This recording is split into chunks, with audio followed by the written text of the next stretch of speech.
Well, Hello, this my. chapter was a mindfuck. I mean, a certain page of it was certainly, and I'm honestly glad that that thing happened because I mean, we'll just get the elephant out of the room here. Fucking, they eat each other. I mean, at least that one does.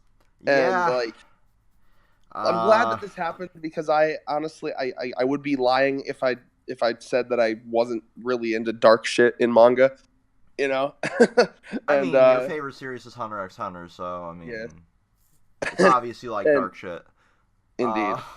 Um, this but go ahead, sorry. this chapter just further proves what we were saying that they're not good at action, but when it comes to the dark, twisted shit and story, they shine.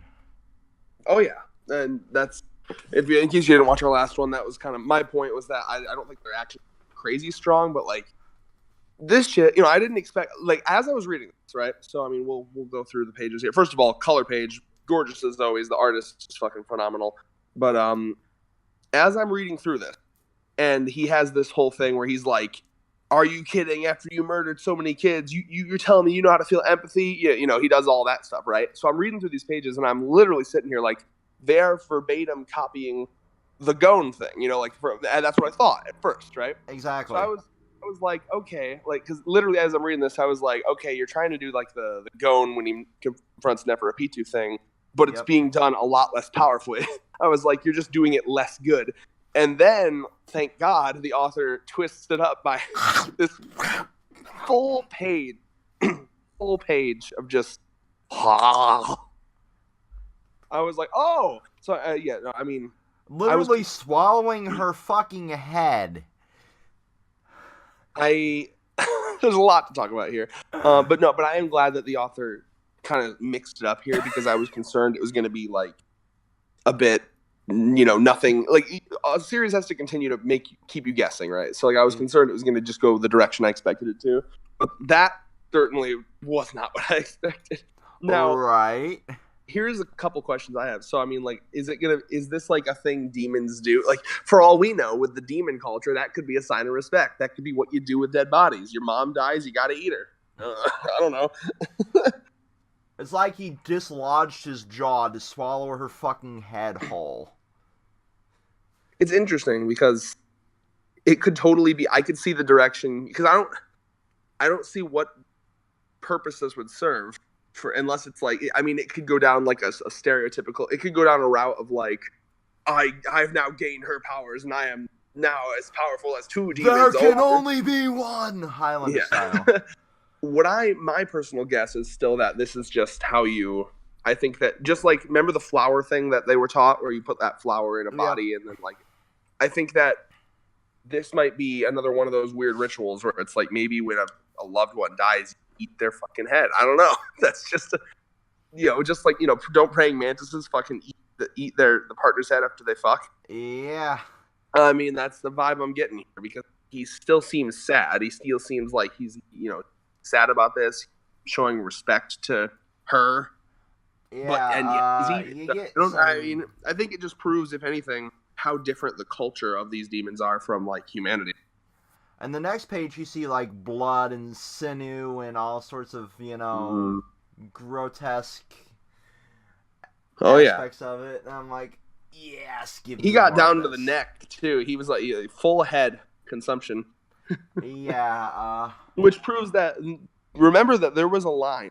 I don't remember. I think it was a couple chapters ago. Someone said that like aim for the eye. That's where their core is. And I was like, well, that's interesting. I don't think they said that before. Their core, and that's interesting that that's the part that he consumes as well. Like that's their essence, the most important part of their body, I suppose. Similar to like maybe like a brain or a heart in our body. yeah, that's what I'm getting the vibe of here. The very last panel here on that following page, you see a bullet, straying towards him, and then the following page, kind of like flash stepping away from it. I assumed it was a dodge there. It was kind of weirdly drawn, but yeah, I think he just kind of. And that's I suppose a good feat if we're going to go into Thurman territory of death battling and power scaling. He waited. That bullet was like in his face, and then he dodged. So he's pretty fast, certainly. Now, Thurman would say faster than lightning or some cringy ass bullshit there. I don't think he's that stupid. In fact, he usually downplays guns. Like, remember when we were doing Yang Ling? He was like, all she's done is dodge bullets. That's not that fast in fiction. Yeah, but he also overhypes certain series as well, so we don't. Now, if really... the bullet was covered in lightning, then he would say it was lightning. I still won't punch him in the face for that one. Watch our... Which one was that from? Fucking...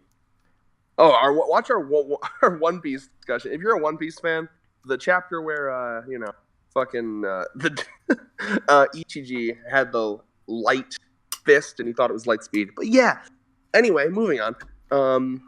He kind of, and by dodging that bullet, he knows where they are. So it's like, oh fuck. And then he goes for a fucking javelin toss, Olympic style. And I was so expecting. I was just expecting that to catch one of them right through the face. I was waiting for a through the back and then like get pinned to a tree. He's like, leave me. But they didn't show them, so I don't think. So do we really know what happened to them necessarily? We don't really. Yeah. Now let's talk about this panel here. The one on the right on page 11, the up and down, and that's intimidating. Whenever they show how big they are, and oof. Give me back my beloved Noma. Oh yeah, great impression, David. I'm sure that's what people click these videos for. How about your thoughts? That is it just shows the scale of how much bigger and more intimidating these demons really are. I want a height. Like, I want an official height for these demons. We need a data book for Promised Neverland. I mean, we're on chapter, 80? How long till the anime? Give me an anime. Did you see that? Okay, so I didn't even know this fucking existed. But apparently in Japan, there's this thing called, like, where you can vote on what manga, like, the fans, like, vote, like, what manga they want, like, to be an anime. Have you seen all those Reddit posts about that? Nope. Promised Neverland came 8th. What came number 1? I have no idea. I just, literally, it was just all over the Promised Neverland Reddit, where it was, like, 8th out of, like, every fucking manga in existence that people could vote for. So, it was, like, a write-in thing, to my knowledge. So, like... I'd like to see that entire list. I'll see if I can find it after the video. But I mean, it's. I feel like because I think that My Hero Academia, the anime was announced around like 70 or late 60s. So this is around usually the time if an anime is announced. It's usually around this time. So it could really be any day. I feel it. But anyway, like. The more I read these chapters, the more I feel like it would benefit so much from an anime. I feel like an anime team could actually make the action scenes like a lot better too.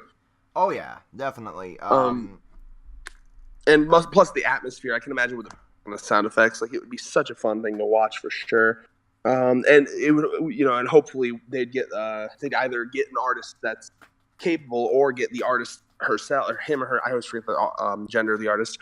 Themselves to work on it, because this artist has a very unique style that I would love to see adapted into like full color and movement. That reminds me too, with this color page in the beginning of this, we get official colors that I don't think we got for a lot of these characters as well. I do believe so there. That's always helpful for cosplayers. I always love getting that kind of stuff so people can like do cosplays of characters like this. Which would be interesting if we get a anime before November to see if we get any Promised Neverland cosplays at our local I know. The con that we go to over here is in November. If an anime comes up, you get some fucking cosplays. Ooh.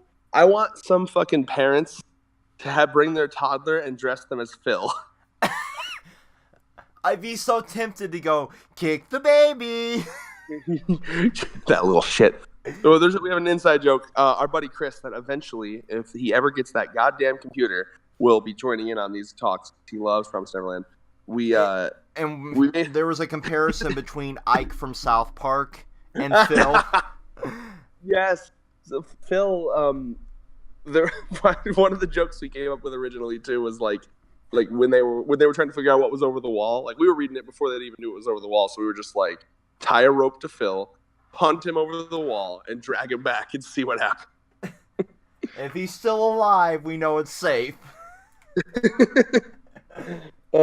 But yeah, so they're talking about Zach's team here. You have these two, and Zach's team's going up against Bayon here, and they're like, okay, well, we need to go and join them.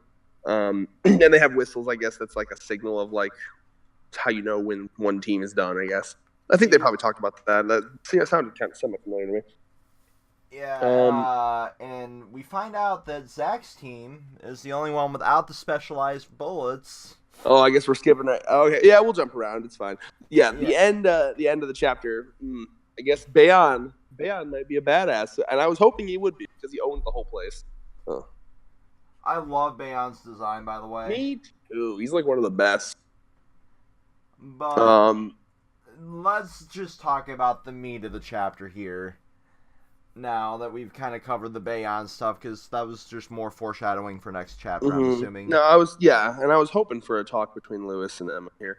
We got a little bit. Yeah, I mean, they weren't really saying a lot that I found interesting. I mean, it was a lot of just like shit that we already knew. Like, okay, Yeah. okay, so we meet again. I'm Lewis. You're Emma. You're Emma from Gracefield. Okay, I already knew all that. Gracefield. It's popular. People know about it. People know that it tastes good from Gracefield. I know that already. Okay, I have a message from Lewis. It was explosion. Okay, we knew that. I guess I don't think we knew that they used an explosion back then, so I guess that's new information. Yeah. But see here. I do like the scene though is that when he's like, I'm so fucking happy. I'm glad. I'm extremely happy right now. You've moved me to my core. Fucking Lewis is... Notice that the monkey is mimicking what he's doing as well in this scene. I still want to know more about the monkey. Yeah, dude. I need more of that monkey. But also when he says on top of that, who better to join the party than you, Emma? I read like when I first you glance and then you fully read. I was like, so this conversation, because not really a lot was being added. I was so hoping that you had that theory where Lewis was going to join them, basically because your theory was he'd help them escape because then they could escape and bring back more humans because that's what he wants. So when I saw join, I was like, please tell me Lewis is like, I'll join you. I'll join you and I'll wreck Bayon shit. Can you imagine? Give me a fucking 10-chapter fight for Bayon versus Lewis. That would be so fucking badass, okay? Rebellion against my master. Kind of shit. Well, I mean, I don't think it's a master. I think these are literally they're just all conceited pricks that need to be smited, but at the same time, it'd be funny to watch a demon versus demon battle. So, yeah, so they mentioned this game thing, and you kind of see a flashback of Lewis, and, you can kind of see where all the scars came from, obviously. Also, I noticed that Lewis also rocks the axe, similar to Emma. I don't know if he throws it as good as Emma, though. But I don't think he hitmans it. He does start pulling the Hisoka here, though, where he's like, you're all excellent, but you're not satisfactory yet. So, he's like, I want this to be better. So he starts talking about a little game. And I'm going to assume, because he doesn't, unless I missed something, he doesn't clarify what this game is, correct, David? No, there's no clarification. I'm assuming we'll get that next chapter. Yeah, so here's my guess. Let's see here. So, first of all, I want to make sure I can hear myself echoing, and I want to make sure that I'm not like so loud that it's going to be picked up on the video either. Like I'm like super echoey. There might be some feedback on. Well, am I louder than usual? Well, I mean, we're using a private call instead of the group chat, so... I just want to make sure, because it sounded louder than usual. Anyway, but so here's what I'm thinking with this game. I think that is the moment where I think he might have purposefully let Lucas live, and that's why Lucas is still alive down there. Oh, I'm more than certain that's the case here. Mm-hmm. And which will actually make a lot of sense, because I know Chibi Reviews kept bringing up how weird it was that like they didn't know he was down there. He was like, that seems too convenient, right? But if Lewis was like purposely like covering that up from the inside, that actually makes a lot of sense. Yeah, that would make the most sense here, because let's face it, there's not a whole lot other explanation for why Lucas survived Makes here. sense to me. I mean, and now he gets to raise a new group of entertainment for him. It's like, kill Lewis, then never get better entertainment. And then, but yeah. So she's distracting him with the thing, and then we got a double page here with Bayon at the end. Um, his design's still sexy as always. Now, what is it that he's holding there? Like, is that like the thing that is that like that fancy thing that he smokes from? I forgot. Is that I like one of those? It looks like one of those, like, the where you place the thing on top. I don't know if that's what that is or some sort of like almost halberd like weapon, maybe, because we don't really see a whole lot of it. Mm.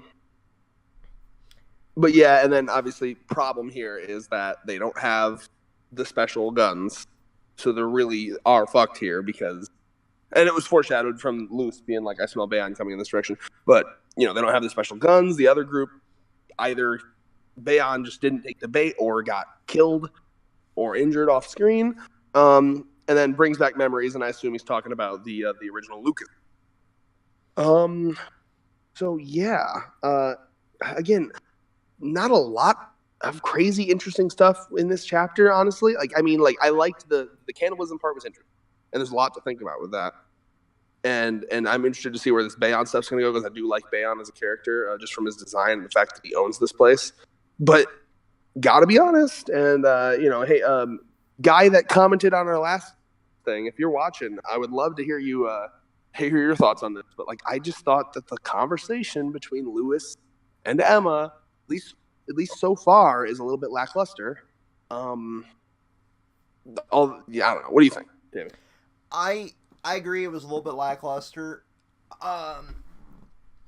And I'm assuming why is because she's using it as time for them to start getting the younger kids the hell out of there, a la the original escape arc.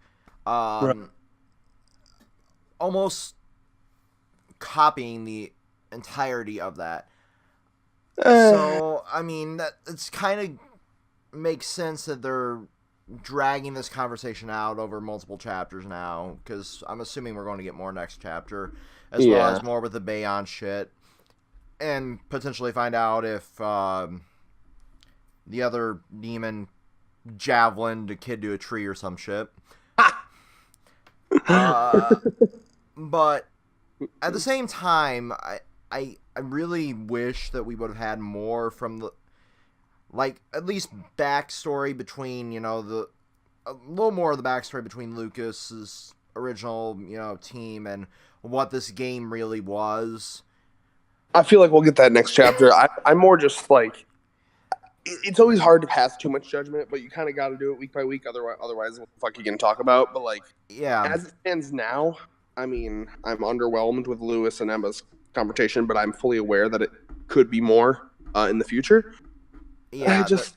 What it all comes down to is like this manga, like when it's going into plot and world building and like character stuff, it's fucking amazing. Like, go back like 6-7 chapters, I was losing my shit every week. Like, when they were talking to when they were listening to the pre-recorded message from William and Nerva, and the fucking Norman chapter was fucking gold. You know what I mean? All of that was amazing, and the last like 3-4 chapters, I've just been on Promise, and I guess it's just like, and before anyone calls me fucking impatient, I read Hunter x Hunter. Okay, I don't want to hear anything. There's no manga that you need more patience for other than Berserk. You know what I mean? Like, I am okay with building up characters and building up stuff, but it doesn't feel like anything's being built up here. It just feels like it seems like they're more or less rehashing old plot lines here at this point, kind of like an Adventure of the Week style. And that's a little bit depressing, because if they're going to continue to rehash the escape arc over and over and over again every time they need to escape from a situation, then what is the point of continuing this manga? Yeah, I mean, I'm gonna have a little bit more faith and say I don't think they're gonna do that necessarily. I think after this arc is over, they're gonna be looking for the 7 walls and shit. Oh, I'm more than certain that's what it's going to take, but at the same time, you got to be critical. Oh, I know. I'm not trying to. I like to put out both sides, and I'm also being optimistic because I would hate to see this manga start to suck. It's more of just like, I'm gonna hope that this is downtime, and I'm not going to give up hope because, like, not 5 chapters ago, I was, hype overloading at this manga, so I'm not giving up hope just yet. Like it would have to be like 20 straight chapters of absolute nothing before I gave up hope. You know what I mean? Like, I'm patient. It's just that for now, as it stands, the hype is not necessarily here. I mean, I guess at first I was excited because, like, I was excited to see how action was done in this series, but the action really isn't crazy good. So at this point, I wouldn't even mind if they just kind of went back to plot and world building, character stuff. I don't know. It's weird. As for the action and the amount of comments we got last week, which thank you, by the way, if you're viewing this video. Mm-hmm. It really means a lot to actually see interaction in our comment section because we don't always get that. The action to me, I'm a little bit more forgiving because with this being a rookie author and a rookie artist, essentially, in this format. Rookie, I think she's rookie to manga. Yeah. Outside of the manga industry, this artist is quite famous. But but this series, I'm kind of middle ground, really, because I see the tactical stuff being utilized rather well with the strategy and all that shit, but at the same time, giving them the Pandora's box of weapons is what kind of irked me. Mm-hmm. Because I get that they're genius level and, slightly overly intelligent below that, but at the same time, when they're able, over 8 years, to essentially have all of this, what was really stopping them from escaping beforehand if they had all of this at their disposal? 8 years is more than enough to come up with a plan. Yeah, I agree. So that was one of the most common ones. My over criticism of like having so much there. But I mean, if any of the commenters there from last week are viewing this video, that was my main issue. It's just like, it seems like if you're given the world, you could have escaped within that period of time, Just like with the, once they discovered that they were no more than cattle in the original arc, escaping. Yeah, they escaped quickly. In what? What was it, like 3 months? Exactly. Most of the kids are a little bit less intelligent. That is a fucking phenomenal point that I never even considered. Like, they were giving nothing, and they escaped in 3 months. Kids were given supplies, and they waited 8 years. That's fucking interesting. Huh. I suppose, I guess, are they canonically, like, less smart than Emma and everyone else? Because, like, they're slightly less intelligent than Emma. Some of them we don't really know their intelligence levels. Some of them that look like normal-ass kids. Some are normal-ass kids. Some are, if I'm remembering correctly, they were talking like there was some excellent quality, some supreme quality, and, and then there were normal. I could see the normal ones not having as much of a chance on escaping and then wanting to train them, but still, that doesn't take 8 years to train somebody to utilize a firearm. Yeah, I guess it's just... It's the slight inconsistencies that need to be addressed. I think what it comes down to is, in a series like this, I much preferred mind games aspect than the action aspect. And, exactly. I guess it's just like... Now, look at Lewis and Emma's conversation. Where was the mind games that you would have normally had? Think back to a conversation with like Mama and Emma, where it was like every little sentence, it was like, is she gonna find out? Does she know that I know? Does she know what our plan is? Holy shit! Mama would have that.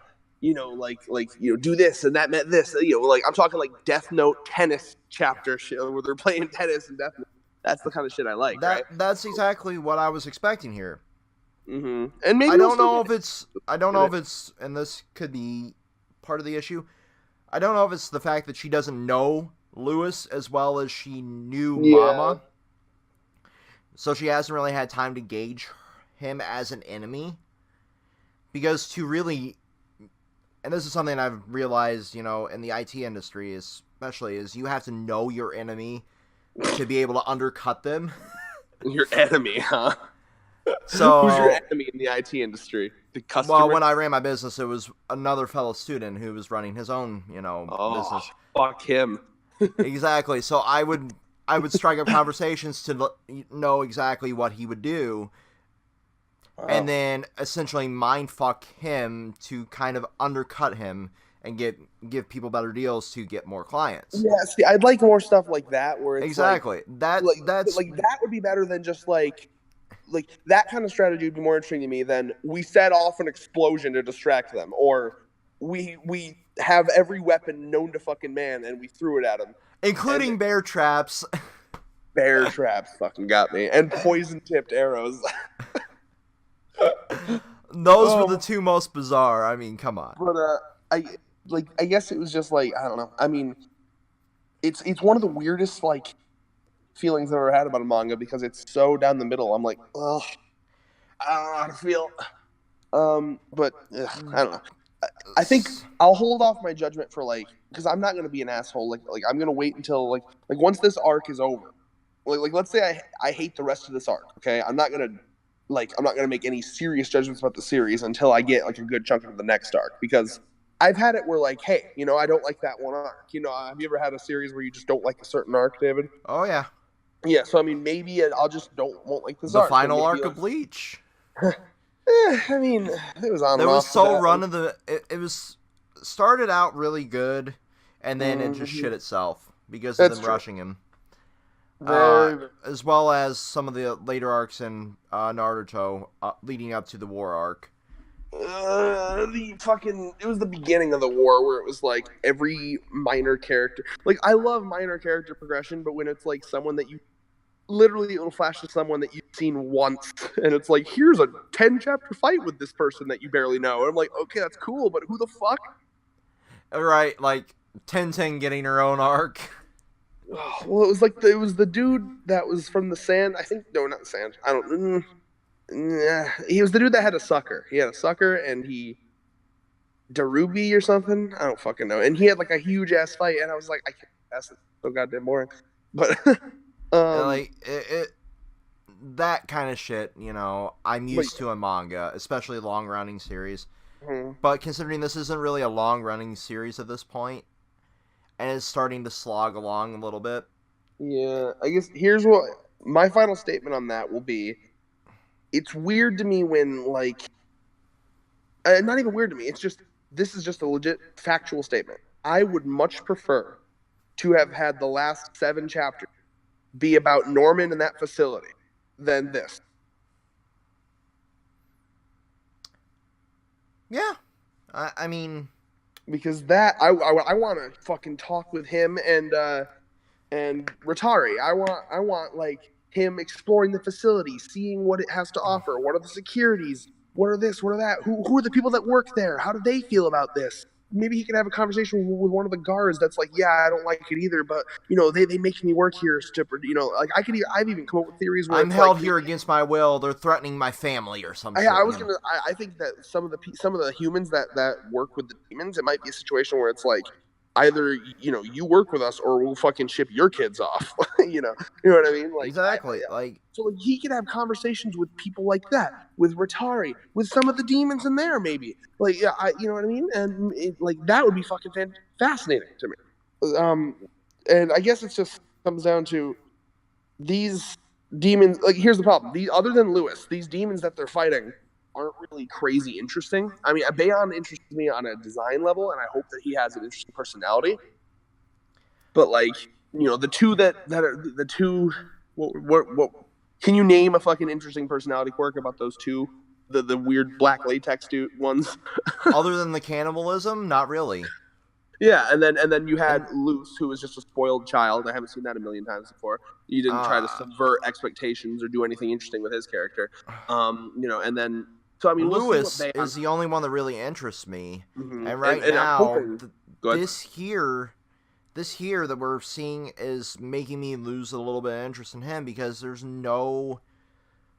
nothing here to really dive into character-wise other than the fact that he set up this game. That's what intrigues me right now, is this game that he set up with, Lucas and his team.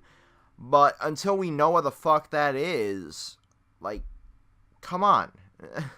I think my biggest hope for next week's chapter is, because I'm assuming it's going to focus on Bayon and they're going to keep blueballsing us with Lewis. With Bayon, I want to get a grasp for his character, what his personality's like, what drives him, get me inside Bayon's head. I want to know what he's about. And he owns this place. He's a businessman, apparently. He's a black market dude. Teach me about what he's up to. What is his thing? That's what I want to know. So exactly. Because there's a lot of room for, story development there. Mm-hmm. Because with Bayon owning this place, it's, slightly illegal. No, it's pretty illegal. It's the most illegal. I mean, black markets exist everywhere. It doesn't make it not illegal. Exactly. But, like, that there would be the most interesting. Like, what was his motivation for setting this up other than, sport? What was... Is he making money running this, or is this just for his enjoyment? Is there, ulterior motives that he's using this for? Is he neutral, or is he just full-blown villain, Because he could just be running this place to make money and still technically be neutral as a character. Yeah, exactly. I mean, there's so many things you could do with it. You could have him really want the meat. You could have him, you could have him like really love the sport. Or my personal favorite, I would love it if, like you said, he was neutral and he just sees these kids as money. And he's like, hey, I can't have you leaving. It's a business we're running here. Like, I want him to come out like Mr. fucking Monopoly Man, and like, hey, my capital's running away. Exactly. Like that there would be an intriguing development in the story, because we really haven't seen a neutral demon aside from potentially Sungwoo. Because I mean.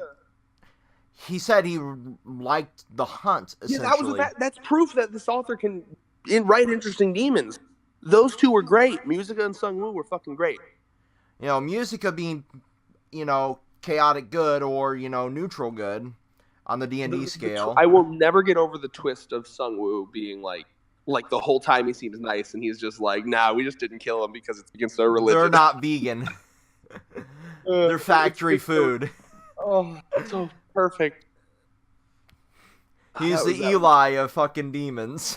Well, because at first we thought they were vegan. Remember, because it wasn't just that they were vegan. It was that like they don't want to eat it if it's from like the farm. They want it to be like in the wild and shit. Yeah, they're like they're like those people that won't eat meat by like buying it, but they'll hunt the fuck out of it. They're like Joe Rogan. Random twist. Oh, did I bring that up in the past? Yeah.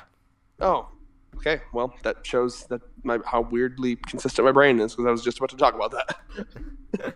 But yeah. So I mean, like there are hunters out there that like will see like PETA videos and they'll get really fucking sad about like the animals, right? But they still want to eat meat, so they become hunters. Yeah. Exactly. That's what I mean. Like that was Sungwoo, and that was a cool little twist. So I want to see more about. And I'm fine with, if you want Luce to be, he's the stupid spoiled brat kid one. That's fine. There can be one of those. But, give me something. There's one in every fucking series, essentially. Yes. Give me something about Bayon. I want to see it. But yeah. So I want to see more of Lewis's motivation, too, because we're starting to at least see that he enjoys the sport, but at the same time, we don't know if it's just the sport there, or if he's, partners with Bayon, aside from, them being in the same social circle. Mm-hmm. That's essentially what this entire arc is. Yeah, I want to know, like, how does the demon black market work? Is it similar to ours? How'd they meet? What's the circumstances? Is it similar to, like, the Mafia and Hunter x Hunter? Is it, something like that? They could take this story arc here that's apparently wrapping up according to the color page. Well, whenever they say climax, that means the beginning. Climax is the beginning of the end. So that could still be, like, up to, like... 10, 15 chapters down the road. Yeah. But it's slowly wrapping up. So, in those 10 to 15 chapters, they could, tie this together very, very well, or this arc could shit the bed. Yeah, it really could. I mean, this arc is definitely in the fucking in limbo right now. It could be amazing if they wrap it up well, or it could be horrible. And I'm hoping to see. I'm excited to see Ray again too. Whenever we see, I think Ray will be in sight for sore eyes. Exactly, because they essentially are going to be trying to break into Goldie Pond still and rescue. I picture that being like, oh, hey, you're too fucking late. We got out already. Yeah, I'll be excited to learn what they've been doing this whole time as well. And plus, I don't know, like, fucking, when are we gonna get back to Norman's story? Like, are we gonna have like a whole thing with that, or is it just gonna be like occasional, like they've been doing? There's so many things. I don't know how to feel. This manga. Let's be realistic here. We, like that one commenter said, we haven't seen anything from the other team that's at the other location. So, which other team? Remind me. The rest that stayed behind while they went to Goldie Pond. Yeah. Well, I don't think they're gonna have plot. They're supposed to. They're literally just. They've been fucking shoveled to the side for now, I feel. Yeah, but I mean, potentially, that could have went to shit by now. Oh, dude, if they just come back and they're all dead. It won't happen. It won't. It won't happen, but I mean, it'd be interesting to see what they've been doing as well. Mm-hmm. Yeah, I mean, because by now we don't know how much time has passed. I don't know. Probably they really haven't said how much time has passed since they left. I think they might have. I'm trying to remember how long. Do we know how long Emma's been in Goldie Pond? It's been like she stayed like at least one night, didn't she?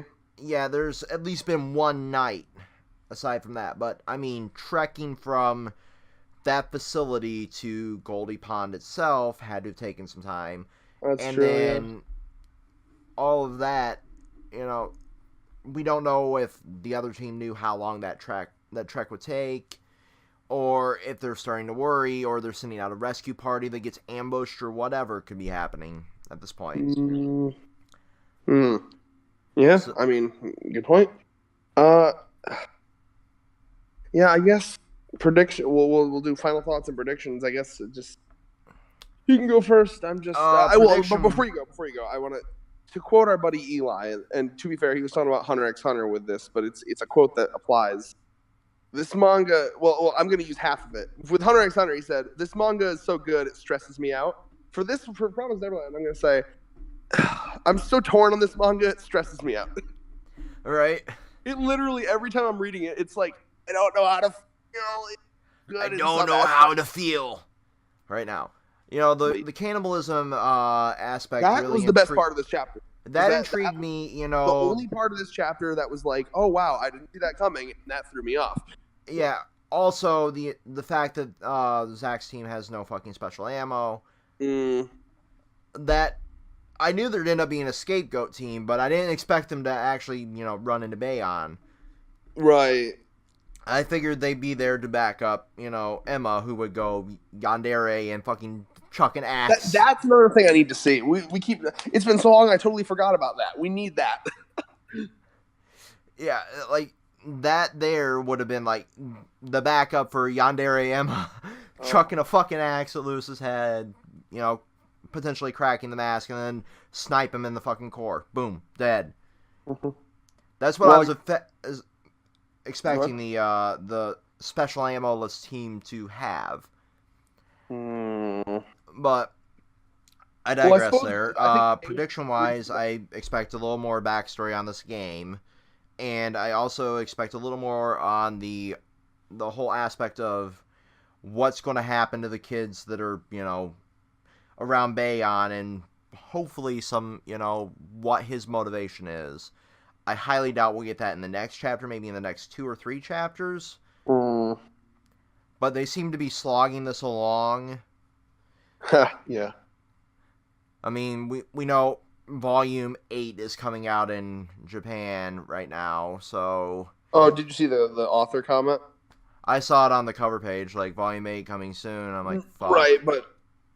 you know how there's like an author comment for like I did not see the author comment. Do you know what I'm talking about though? Like when you buy the official one, it's similar to how there's like a comment in front of every volume. Yeah. Every week in Shonen, there's a comment from the authors as well. Did you know that? Yeah, I know they exist. I did Oh, not see it. I just wanted to make sure you knew before I said what it was. So the Promised Neverland one basically said, and it's pretty exciting because I always love this too. They said that in Volume 8, they were like, look forward to Volume 8. A bunch of it's going to be chock full of extras as always. So that's cool. Nice. So I'll be The probably extras in Volume 1 6, were 7 fucking months amazing. down the road before we get that, at the very least. In America, probably a little under a year.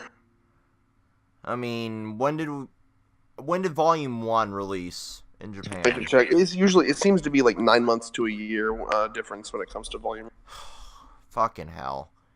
I know April 3rd my Volume 3 will be here, which is slowly rotating Naruto out of my shelf. Where's Naruto sitting? That's still worth having for nostalgia purposes. Well, it's stacking upwards instead of across now. Okay. Which is not very good for it. I need to get another bookshelf. Indeed. But yeah. Predictions from you? I mean, I'm hoping for more character on Bayon, what his deal is. I want him to interest me. I want him to interest. I mean, fuck, dude. Like, if you're a Hunter x Hunter fan, like Togashi introduced a character, and within like the third page she was on, I was like, I love this character. Like, it's not impossible to do. You know what I mean? It really you can isn't. make some interesting characters. I gotta be honest, except for fucking Lewis, these demons are boring as shit. The designs are great, but you gotta make these characters interesting. The only demons that have been introduced that I like are fucking Musica, Sungwoo, and Lewis. I can't think of any other demon that's been interesting in the slightest. Well, I mean, we don't know anything about Bayon except for he's the leader of this facility and the essentially black market leader. The leader of the... You know him well. That's all we know. Right. So, I mean, there's a chance for him to become an interesting character if they execute it. Oh, fuck, dude, yeah. Our volume releases are literally a year off. Fucking hell. Well, it's better than it used to. You remember when fucking... Like, I remember when, before they did their little volume speed-up thing, it was like 4 years off. Oh, yeah, I remember that. Jeez. Like, I remember when Bleach was... like, Aizen was getting defeated in Japan. And in America, we were just getting, like, the first Grimjow fight. Like, I remember that shit.